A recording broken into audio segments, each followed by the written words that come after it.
C'est une légende du cinéma, une muse inoubliable, une femme dont la vie a oscillé entre la gloire éblouissante et les ombres les plus sombres. Brigitte Bardot, l'étoile française qui a enflammé les écrans dans les années 1950 et 1960, incarne à la fois le rêve hollywoodien et ses désillusions. Derrière l'image de la sex-symbole au regard envoûtant et à la chevelure de lionne se cache une histoire complexe, marquée par des triomphes artistiques, des amours tumultueuses, des combats intimes et une retraite mystérieuse.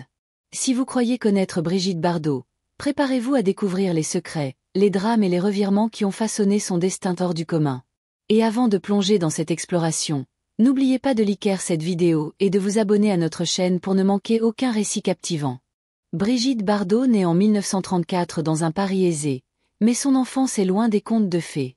Élevée dans un appartement cossu du 16 arrondissement, elle grandit sous le joug d'une éducation rigoriste et catholique. Ses parents, Louis Bardot, un industriel autoritaire, et Anne-Marie Musel, une mère froide et perfectionniste, imposent un cadre strict, tenue choisie, amitié contrôlée, étiquette inflexible. La petite Brigitte et sa sœur Mijanou vivent sous surveillance, privées de la légèreté de l'enfance. Un épisode tragique résume cette froideur. Le lapin adoré de Brigitte, Noirou, est un jour servi à table par ses parents. « J'ai pleuré toute la nuit, mais personne n'a compris ma douleur », racontera-t-elle des décennies plus tard. Ce choc nourrira son engagement passionné pour la cause animale, mais aussi une méfiance envers l'affection humaine.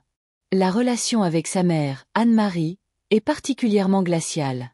Les critiques sur son apparence et son comportement minent la confiance de la jeune fille. « Ma mère me trouvait trop ronde, trop bruyante, trop imparfaite », confie-t-elle dans ses mémoires. Son père, Louis, ajoute à cette tension par des punitions cruelles. Un jour, après avoir accidentellement brisé un vase, Brigitte est fouettée en public devant des invités, puis ignorée pendant des semaines. Il nous parlait avec un vous glacial, comme si nous étions des étrangères, se souvient-elle. Ces blessures invisibles forgent en elle une rébellion silencieuse. À 13 ans, son talent pour la danse l'amène au Conservatoire de Paris, mais les critiques humiliantes des professeurs brisent ses rêves de ballerine. Ils m'ont dit que je dansais comme une paysanne. J'ai fui en courant, le cœur en miettes. À 18 ans, Brigitte Bardot épouse Roger Vadim, un séducteur visionnaire de 24 ans, qui voit en elle un diamant brut à polir. Il façonne son image, cheveux décolorés au jus de citron, regard charbonneux rehaussé de colle, allure sauvage et décontractée.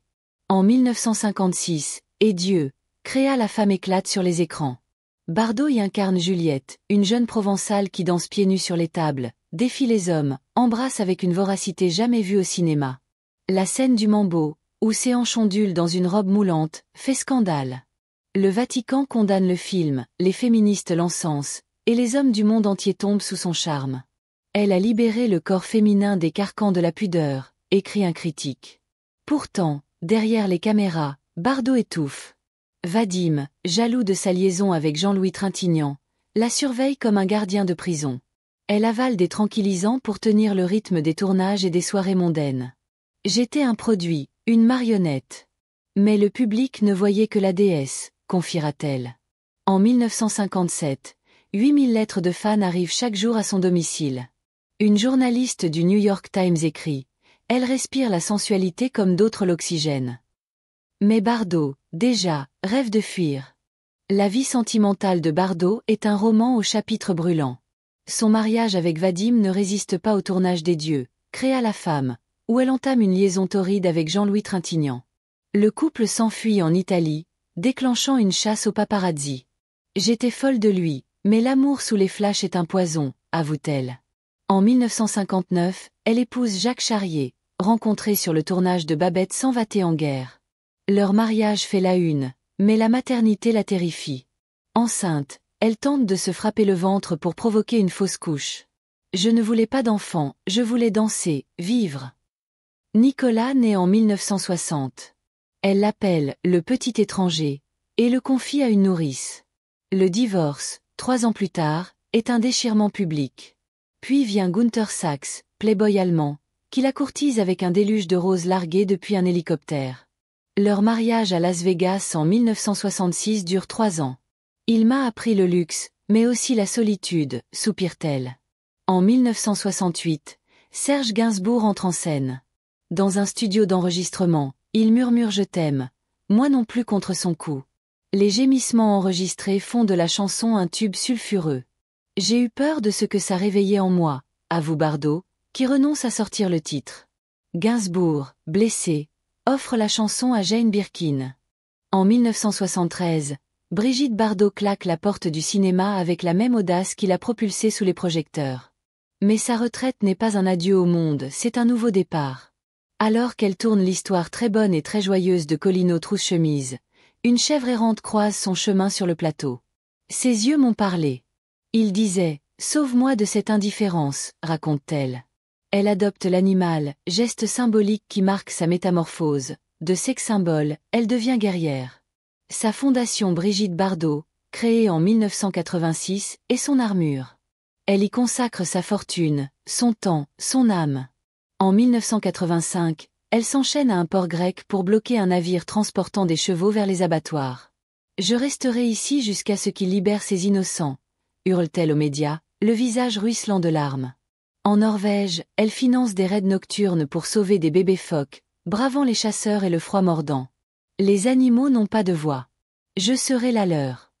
Mais son militantisme, aussi pur soit-il, se heurte à l'ombre des polémiques. En 1996, dans une lettre ouverte au président Chirac, elle compare l'abattage halal à de la « barbarie médiévale », déclenchant une tempête médiatique. Condamnée 6 fois pour incitation à la haine raciale, elle assume ses excès. « Je préfère choquer que me taire ». En 2015, une diatribe contre les musulmans, ils détruisent notre pays, lui vaut une amende de 15 000 €. Je ne suis pas politiquement correcte, je suis Brigitte Bardot, lance-t-elle, insoumise jusqu'au bout. Derrière la légende, une femme fragile se bat. En 1983, un diagnostic de cancer du sein la terrasse. J'ai refusé la chimio. Je voulais partir en beauté, comme une actrice sort de scène, confie-t-elle à son amie Marina Vladi. Celle-ci la convainc de se battre. Tu dois vivre, pour les animaux, pour nous.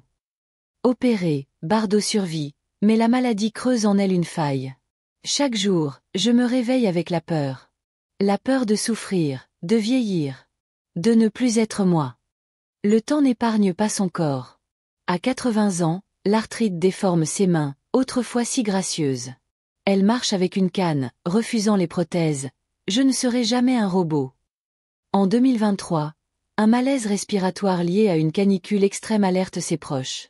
Son mari Bernard, qu'elle épouse en 1992, veille jour et nuit. Elle est faible, mais son esprit est indomptable, dit-il. La dépression, compagne silencieuse, rôde depuis ses années de gloire.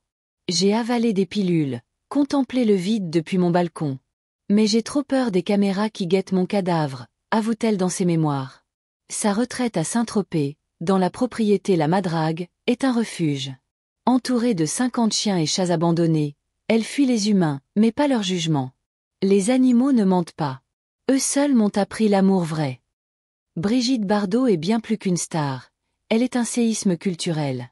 En brisant les carcans de la pudeur, elle a redéfini la féminité. Son bikini dans Et Dieu, créa la femme n'était pas un simple maillot, c'était un manifeste. Elle a libéré le corps des femmes avant que le féminisme ne devienne un hashtag, analyse une historienne. Madonna, Beyoncé, toutes lui doivent un fragment de leur audace. Mais son héritage est aussi une cicatrice. Icône malgré elle, elle a fui la célébrité qu'elle incarnait. La gloire est une prison dorée. J'ai préféré la liberté, même solitaire, déclare-t-elle.